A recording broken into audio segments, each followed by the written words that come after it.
اتفضل يا استاذ صمويل. طبعا بنرحب بالانبا وغاصم، عارفين ليك لمسه والله، حاسين بيها. اتفضل يا استاذ صمويل. ارثوذكسي. تمام اهو. قال الرب لربي. كم واحد بيكلم التاني يعني؟ ايه قال الرب لربي.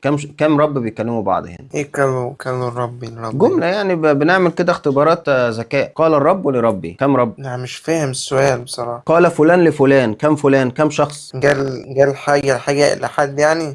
واحد قال حاجه لحد، يبقى كم واحد؟ اتنين.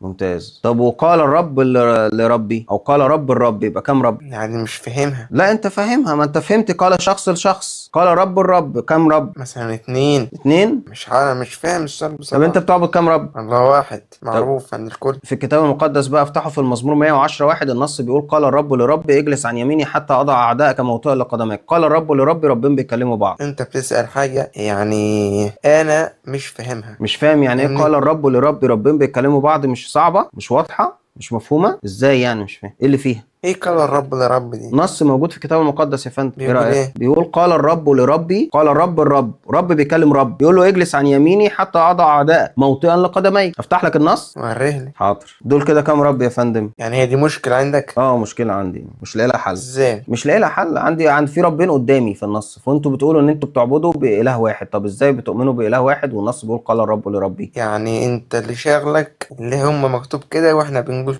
يعني هو مكتوب كده واحنا بنقول بالظبط. غيره.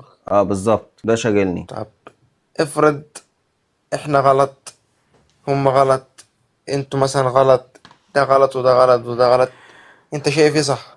قال الرب لرب. كام رب يا فندم؟ هترد طب ولا ايه نظامك؟